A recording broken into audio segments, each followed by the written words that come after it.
मेरू पर्वतावर जाऊन वरदान प्राप्त करून घेतलं होतं. वरदान की वरदान असं प्राप्त करून घेतलं होतं की ब्रह्मदेव त्याच्या समोर आले आणि त्याला म्हणले, बोल तुला आता काय पाहिजे. त्यावेळेला हिरण्यकश्यप म्हणला, हे भगवंता मला अमर व्हायचे. काय व्हायचे? अमर व्हायचे. आता ब्रह्मदेव म्हणले, बाबा मी देवाचा देव असून मला मारावा लागतो, तुला कुठे मी अमर करू. तो असं काहीतरी मागू नकोस. असं काहीतरी मागू नकोस.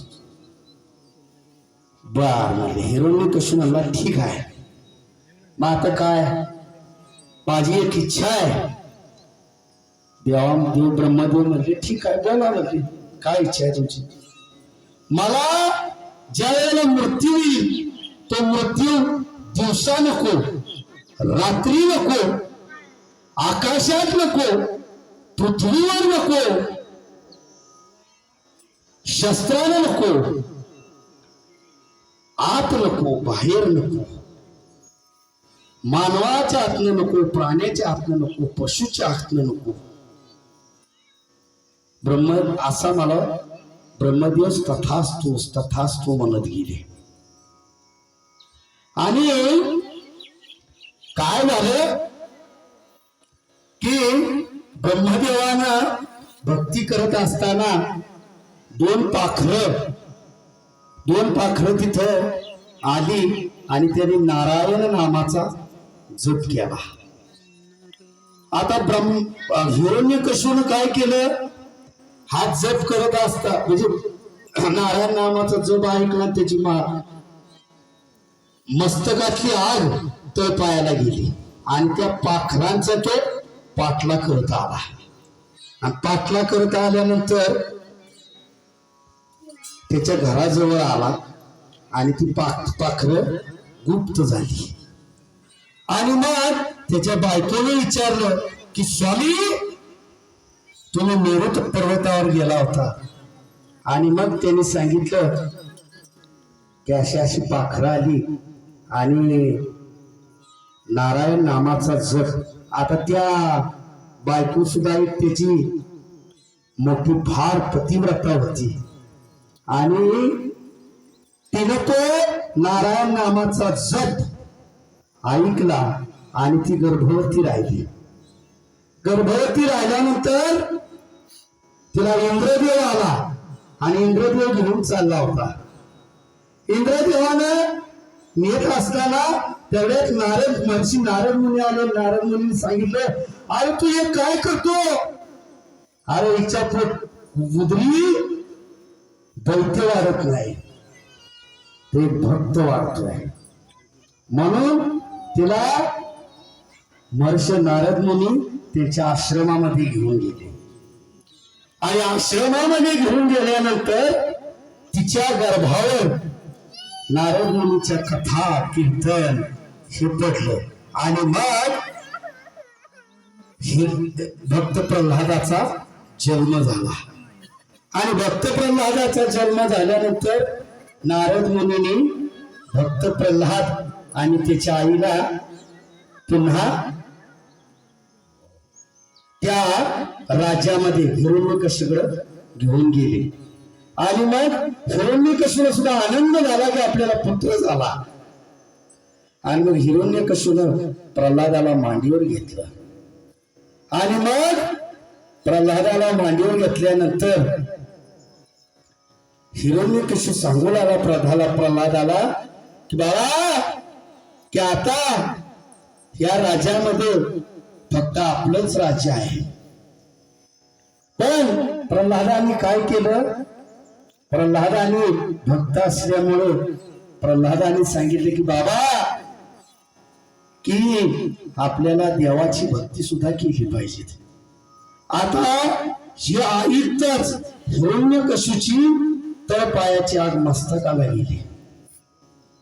आणि मग हिरण्यकश्यपूने प्रल्हादाला मारण्याचं ठरवलं. मारण्यासाठी काय काय उपाय केले नाही. अगदी कढईत टाकला, वर्ण कळवून फेकून दिला, तरी प्रल्हादाला काय झालं नाही. न शेवटी पिसाळ्याला हत्ती, त्या हत्तीच्या पायाखाली प्रल्हादाला टाकलं, तरी प्रल्हादाला काय झालं नाही. नंतर होलिका, हिरण्यकश्यपूची बहीण, तिला अग्नी काय करू शकत नाही. त्या अग्नीच्या त्या होलिकाच्या मांडीवर हिरण्यकश्यपूला ठेवला आणि होलिकानं चिता पेटवली. चिता, तर त्या चितेमध्ये होलिका जळून गेली आणि प्रल्हाद तसाच राहिला. आता हे होलिका म्हणजे, आणि मग काय झालं, हिरण्यकश्यपूने बोंब मारली. आता बोंब आपण कधी माहिती मारतो शिमग्याला, आणि होळी पेटवतो म्हणजे तीच होलिका. आणि मग त्या हिरण्यकश्यपूने बोंब मारली, तरी या प्रल्हादाला काय झालं. शेवटी हिरण्यकश्यप वैतागला आणि मग त्याने विचारलं, अरे हा तुला भगवंत आहे तरी कोण. मग हिरण्यकश्यप, मग प्रल्हादाने सांगितलं की बाबा, माझा भगवंत कुठं पाहाल तिकडं आहे. माऊलीच्या भाषेत सांगायचं म्हणलं तर, अनंत रूपी अनंत वेशी देखीला त्यासी, आणि बाप रखुमा देवीवर कुणा मानली कशी. महाराज म्हणतात, अनंत रूपी अनंत वेशी देखीला म्या त्यासी, आणि बाप रखुमा देवीवर कुण बांधली कैसी. तसं महाराज प्रल्हाद वडिलांना सांगतात की बाबा, तुम्ही जिकडे बघाल तिकडं माझा भगवंत आहे, असे म्हणले. मग हा खांब आहे, या खांबामध्ये तुला भगवंत आहे का रे. हो हाय. प्रल्हाद म्हणले हाय. मग हिरण्यकश्यप रागाने लाल गुंग झाला आणि त्यानं खांबावर लात मारली. आणि खांबावर लात मारल्यानंतर खांबाचे 2 भाग झाले आणि त्यातनं भगवान प्रगट झाला. तो भगवान म्हणजे नरसिंह भगवान. आणि हा नरसिंह भगवान प्रगट झाला आणि भगवान गुरगुरायला लागले. शिव कसा गुरगुरतो, तसा भगवान गुरगुरायला आला.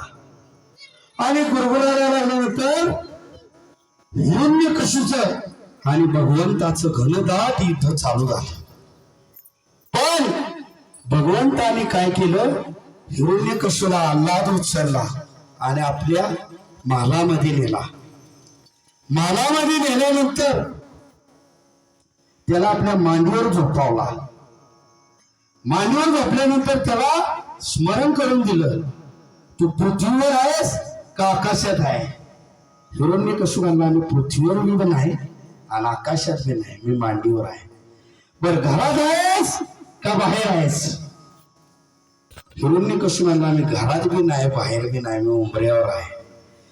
बरं आता रात्र आहे का दिवस आहे. हिरण्यकश्यपूला रात्र बी नाही दिवस नाही, आता आहे संध्याकाळ. हिरण्यकश्यपूला नख दाखवली, शस्त्र आहे का अशस्त्र आहे. हिरण्यकश्यपूला या अशस्त्र बी नाही आणि शस्त्र बी नाही. हिरण्यकश्यपूला विचारलं, तू ज्याच्या मांडीवर आहेस तो माणूस आहे का प्राणी आहे. हिरण्यकश्यपूला तो माणूस बी नाही आणि प्राणी बी नाही, तो नरसिंह भगवान आहे. आणि मग नरसिंह भगवानाने काय केलं, नग्यात नख्या घेतल्या आणि त्या नख्यानं त्या हिरण्यकश्यपूचा वध केला आणि हिरण्यकश्यपूला संपवला. हिरण्यकश्यपूला संपवल्यानंतर सगळ्या देवदेवतांना आनंद झाला. महाराज सगळे देवदेवता आनंद झाले, तरी सुद्धा भगवान काय शांत बसलात. भगवान आपले वर वर वर सिंह जसं गुरगुरतो ना तसं भगवान गुरगुरायला आले. आता भगवंताचं हे रूप पाहून सगळे देव देवता काय झाले, आश्चर्य झाले. आणि मग सगळ्या देव देवतांनी बोलावलं, आता हे शांत कोण करणार भगवंताला. म्हणून पहिलं ब्रह्मदेवाला आज्ञा केली. ब्रह्मदेव गेला भगवंताजवळ. ब्रह्मदेवाने ते रूप पाहिलं. ब्रह्मदेव सुद्धा बाजूला आले, बाजूला सटकली. नंतर शंकराला पाठवलं. शंकर सुद्धा तसंच बाजूला झाला. नंतर मग आपल्याला माहिती आहे, घरात जर नवरा जर अगदी तर करायला आला की आपण एखाद्याच्या बायकोला सांगतो, ऐ तुझा नवरा बघ लई तर करायला लागला, त्याला काय कर. मग ती बायको सांगते. तसं ब्रह्मदेवानं आणि शंकरानं काय केलं, आता कोणाला बोलवा, लक्ष्मीला बोलवा. कारण लक्ष्मी ही कोण आहे, भगवंताची पत्नी आहे. आता लक्ष्मीनं काय केलं, म्हणजे मी एका चुटकी देवाला निरोप करची. आता लक्ष्मी गेली, देवानं जरा जवळ येऊ दिलं. आता बायको असल्यामुळे जवळ येऊ दिलं. मग पुन्हा देवानं काय केलं,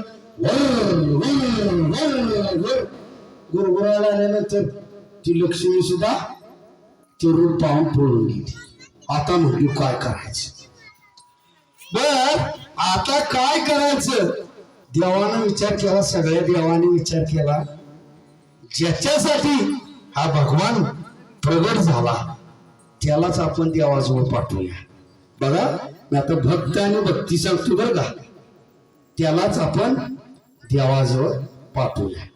मग 5 वर्षाचा प्रल्हाद देवाजवळ गेला आणि देवाच्या चरणाला मिठी मारली.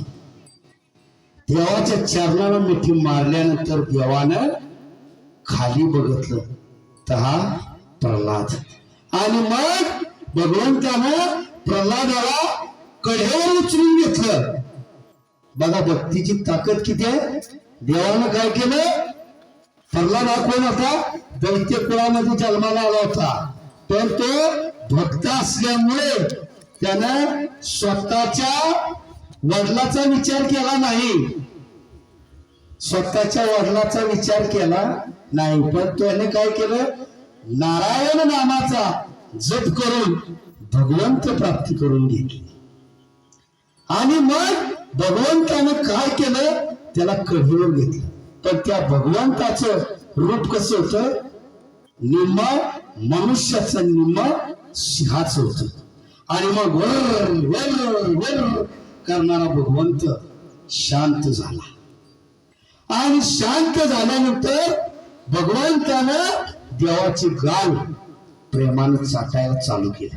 जसं बघा आपण गायीजवळ गेल्यानंतर त्या गायीच्या मुखाजवळ जर हात ठेवला ना तर ती गायी काय करते, आपला असा हात चाटते, प्रेमानं हात चाटते. तसं भगवंतानं त्याचा हात गाय चाटायला चालू केली. हे सगळ्या देवदेवतांनी पाहिलं.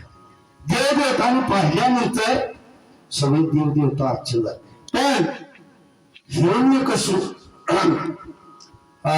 भक्त प्रल्हादानं थोडासा नर्वस झाला. कारण का, आपल्या पित्याला भगवंतानं मारलं होतं या कारणाने थोडासा. आणि मग देवानं काय केलं, हिरण्यकश्यपचं अगदी तेजस्वी रूप त्या प्रल्हादाला दाखवलं. ती कुठलं, विमानात बसून.